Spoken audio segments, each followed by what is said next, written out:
அனைவருக்கும் வணக்கம். இன்னைக்கான ஆன்மீக பதிவில் நாம் பார்க்க போகிற ரொம்ப ரொம்ப முக்கியமான ஒரு பயனுள்ள தகவல் என்ன அப்படின்னு பார்த்தீங்கன்னா, திருப்பதி பெருமாள் கோவில் அறிஞ்சவங்க அப்படின்றவங்க, அறியாதவர்கள் அப்படின்றவங்க கிடையவே கிடையாதுன்னு சொல்லலாம். ஏன்னா அத்தனை பேருக்கும் உலகளாவிய மக்கள் மத்தியில் திருப்பதி ஏழுமலையான் கோவில் பற்றி தெரியாதவர்கள் இருக்கவே முடியாது அப்படின்னு சொல்லலாம். ஏன்னா அந்த அளவுக்கு ஒரு புகழ்பெற்ற ஒரு திருத்தலம் அப்படின்னு சொன்னால் திருப்பதி ஏழுமலையான் திருத்தலம் அப்படின்னு சொல்லலாம். அங்கே பார்த்தீங்க அப்படின்னா 24 மணி நேரமும் பக்தர்களினுடைய வருகை இருக்கும். எப்பொழுதுமே மூடப்படாத அந்த திருத்தலத்தை தற்சமயம் செப்டம்பர் 7ஆம் தேதி மூட போகிறாங்க அப்படின்ற ஒரு செய்தி பரவலாக வந்துட்டுருக்கு. அது உண்மையான செய்தி தாங்க. திருப்பதி ஏழுமலையான் கோவில் எதற்காக மூடப்படுகிறது, இதனுடைய காரணம் என்ன அப்படின்ற ஒரு கேள்வியும் மக்கள் மத்தியில் ஒரு அச்சத்தோடு எழுந்திருக்கிறது அப்படின்னு சொல்லலாம். ஏன்னா உலகளாவிய மக்கள் மத்தியில் மிகப்பெரிய அளவில் வரவேற்பையும் ஒரு சிறப்பையும் பெற்றிருக்கக்கூடிய தலங்களில் திருப்பதி ஏழுமலையான் கோவிலும் ஒன்று.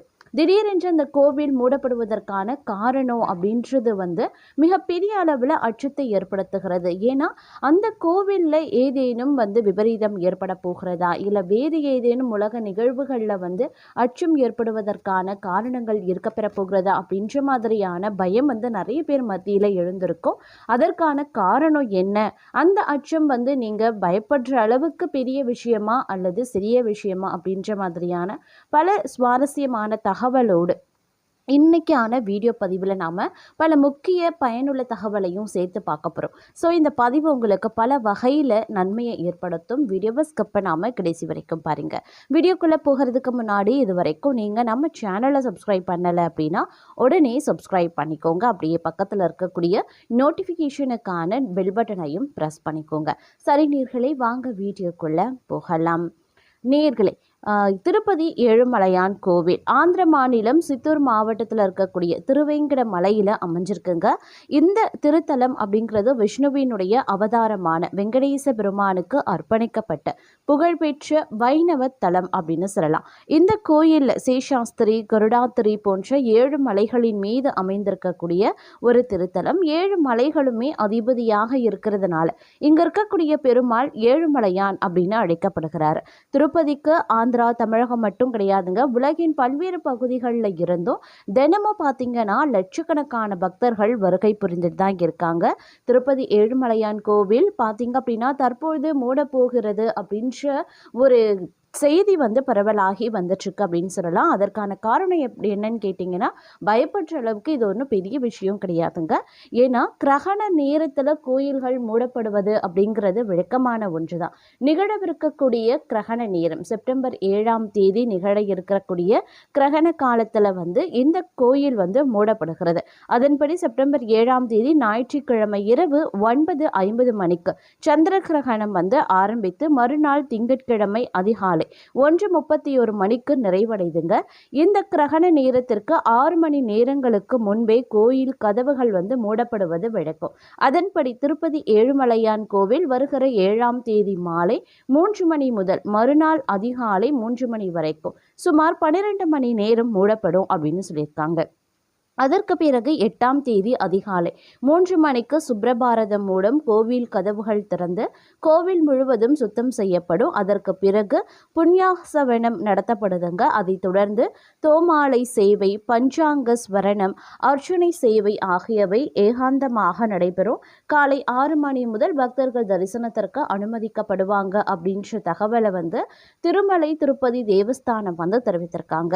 பெரும்பாலும் பார்த்தீங்க அப்படின்னா இந்த கிரகண நேரத்தில் கோயில்கள் சாத்தப்படுவது அப்படிங்கிறது காலங்காலமாக நடந்துட்டுருக்க ஒரு நிகழ்வு தான். ஏன் அந்த நேரத்தில் கோயில்கள் மூடப்படுது அப்படின்னு பார்த்தோன்னா, கோயில்களில் அந்த நேரத்தில் சக்திகள் இழந்து காணப்படும். தெய்வங்களுக்கான எந்த ஒரு சக்தியும் அந்த நேரத்தில் இருக்காது. தோஷங்கள் நிறைந்திருக்கக்கூடிய ஒரு நேரம். அது மட்டும் இல்லாமல் எதிர்மறை ஆற்றல்கள் கிரகண நேரத்தில் சற்று அதிகரித்து காணப்படும். அப்படின்றதுனால அந்த நேரத்தில் பெரும்பாலும் பார்த்தீங்க அப்படின்னா, பெரும்பாலும் சொல்ல முடியாது, உலகத்தில் இருக்கக்கூடிய அத்தனை கோவில் கோவில்களும் வந்து மூடப்படுவது அப்படிங்கிறது வெட்கமான ஒன்று. அதே மாதிரி தான் தேவஸ்தானம், அதாவது திருப்பதி தேவஸ்தானமும் பார்த்தீங்கன்னா சந்திர கிரகணத்தின் போது வந்து மூடப்படுகிறது அப்படின்னு சொல்லலாம். சந்திர கிரகணம், சூரிய கிரகணம் அப்படின்னு வருடத்திற்கு பார்த்தீங்க அப்படின்னா 4 அப்படி இல்லைன்னா 5 கிரகணங்கள் நிகழ்வது உண்டுங்க. கிரகண நேரம் கெட்ட நேரமா கருதப்படுறதுனால இந்த சமயத்துல சில விதிமுறைகளை கண்டிப்பா பின்பற்ற வேண்டும் அப்படின்னு அறிவுறுத்தப்படுது. அது சாஸ்திரங்கள்லயும் புராணங்கள்ல கூட சொல்லப்பட்டிருக்கு. சில குறிப்பிட்ட விஷயங்களை தவிர்க்க வேண்டும் அப்படின்னும் சொல்லுவாங்க. குறிப்பாக இந்து கோவில்கள் அனைத்துமே மூடப்பட்டிருக்கும். கிரகண நேரத்துல கோவில்கள் மூடப்படுவதற்கு புராணங்கள்ல பல கதைகள் சொல்லப்பட்டாலும் எதற்காக கிரகண நேரத்துல கோவில்கள் மூடப்படுது, இதற்கு அறிவியல் காரணங்கள் ஏதாவது உண்டா, பக்தர்களும் கோவிலுக்கு வருவதை தவிர்க்க வேண்டும் அப்படின்னு எதற்காக சொல்றாங்க அப்படிங்கிறதுக்கும் ஏதாவது காரணம் உண்டா அப்படிங்கிற கேள்வி பலருக்கும் இருக்கும் அப்படின்னும் சொல்லலாம். 2024 வருடத்துல பார்த்தோம் அப்படின்னா கடந்த வருடத்துல வந்து சந்திர கிரகணம், சூரிய கிரகணம் அப்படின்னு 4 கிரகணங்கள் முடிஞ்சிருக்க நிலையில தற்போது 2025 வருடத்துல வந்து 2வதாக சந்திர கிரகணம் வந்து நிகழவிருக்கிறதுங்க. இந்த சந்திர கிரகணத்தை தொடர்ந்து அடுத்தபடியாக பார்த்தோம் அப்படின்னா சூரிய கிரகணம் வந்து நிகழவிருக்கிறது. இதனால இந்த கிரகண நேரத்துல பார்த்தீங்க அப்படின்னா சந்திர கிரகணத்தை போல சூரிய கிரகணமும் பார்த்தீங்க அப்படின்னா இந்தியாவில் வந்து தெரியுமா அப்படின்றது வந்து கணிக்க முடியல. இருந்தாலும் வந்து ஓரளவுக்கு பார்க்க முடியும் அப்படின்னு சொல்லிட்டு சில நாடுகளில் சில பகுதிகளில் வந்து தென்படும் அப்படின்னு வந்து சொல்லியிருக்காங்க. ஏற்கனவே சந்திர கிரகணத்தை வந்து நிறைய பேர் பார்க்கலாம் அப்படின்னு வந்து சொல்லப்பட்டிருக்கக்கூடிய நேரத்தில் வந்து சூரிய கிரகணம் நிகழும் போது அது வந்து இந்தியாவில் தெரியுமா அப்படின்றது வந்து ஒரு பகுதி தெரியும் அப்படின்னு சொல்லிட்டு சொல்லியிருக்காங்க. இந்த கிரகண நேரங்களில் வந்து பார்த்தோம் அப்படின்னா கோவில்கள் வந்து மூடப்பட்டிருக்கும், வழிபாடுகள் வந்து செய்யக்கூடாது, பக்தர்கள் வந்து எந்த சிலைகளையும் வந்து தொடக்கூடாது, எந்த ஒரு வழிபாட்டு முறைகளையும் வந்து மேற்கொள்ளக்கூடாது அப்படின்னு பல விதிமுறைகள் வந்து சொல்லப்பட்டிருக்கிறது. இந்த விதிமுறைகள் அப்படிங்கிறது எதற்காக சொல்லப்படுகிறது அப்படின்னா கிரகணம் அப்படிங்கிறது கெட்ட நேரமாக கருதப்படுறதுனால கிரகண நேரத்தில் பார்த்தீங்க அப்படின்னா இந்த கோயில்கள் அனைத்துமே மூடப்பட்டிருக்கும் அப்படிங்கிற விஷயம் வந்து அனைவரும் அறிஞ்சது தான். ஆனால் கிரகணத்தின் போது ஒருவர் கோவிலுக்கு சென்று வழிபட வேண்டும் அப்படின்னு நினைச்சா அது முடியுமா? அப்படி வழிபடுவதாக இருந்தா தோஷ நிவர்த்திக்காக எந்த கோவிலுக்கு சென்று வழிபடலாம் அப்படின்ற கேள்வி பெரும்பாலானவர்களினுடைய மனதில் இருக்கத்தான் செய்யுது. கிரகண நேரத்துல அனைத்து கோவில்களும் மூடப்பட்டிருக்காது அப்படிங்கிறது சிலருக்கு மட்டுமே தெரிந்த விஷயம். சந்திர கிரகம் ஆனாலும் சரி, சூரிய கிரகணம் ஆனாலும் சரி, அந்த சமயத்துல சில கோயில்கள் திறக்கப்பட்டு பூஜைகள் நடத்தப்படுவதும் உண்டு. அப்படி கிரகண நேரத்துல திறந்திருக்கக்கூடிய கோயில்கள்ல ஒன்றுதான் ஸ்ரீ காளஹஸ்தி கோவில் அப்படின்னு சொல்லலாம். இருந்தாலும் பார்த்தீங்க அப்படின்னா இந்த ஒரு கோயில் மட்டும்தான் கிரகண நேரத்தில் வந்து திறந்திருக்கும். இதை தவிர்த்து மற்ற கோயில்கள் அனைத்துமே பார்த்தீங்கன்னா மூடப்பட்டிருக்கும். ஏன் அப்படின்னு பார்க்கும்போது கிரகண நேரத்தில் வந்து கெட்ட சக்திகள் அதிகமாக இருக்கக்கூடிய ஒரு காலகட்டம். அதே மாதிரி வந்து அந்த கிரகண நேரத்தில் பார்த்தோம் அப்படின்னா வந்து இறைவன் கடவுளினுடைய சக்திகள் வந்து முடக்கப்பட்டிருக்கக்கூடிய ஒரு நேரம். கடவுளுடைய சக்தி இல்லாத நேரத்தில் பார்க்கும்போது கோவில்களில் வந்து நேர்மறையான ஆற்றல்களும் வந்து இருக்காது. மந்திர ஜபங்கள் வந்து ஜபிக்காத நேரத்தில் பார்க்கும்போது அதனுடைய எதிர்மறை தாக்கம் அப்படின்றது வந்து அதிகரித்து காணப்படும். நேர்மறையான ஆற்றல்கள் வந்து இருக்கவே இருக்காது அப்படின்னு சொல்லலாம். கோயில் முழுவதும் பார்த்தீங்க அப்படின்னா தோஷங்களும் எதிர்மறை ஆற்றல்களும் வந்து நிறைந்து காணப்படும். ஏன்னா கிரகணங்கள் அப்படிங்கிறது வந்து ரொம்ப ரொம்ப முக்கியம். அது வந்து அதிசக்தி பெற்ற ஒரு எதிர்மறை ஆற்றல்களை அதிகமாக கொண்டு வரக்கூடிய ஒரு காலகட்டம் அப்படின்றதுனால தான் மக்களும் வந்து அதிக அளவில் வந்து கிரகண நேரத்தில் வெளியில செல்லக்கூடாது அப்படின்ற விதிமுறையும் சொல்லியிருக்காங்க.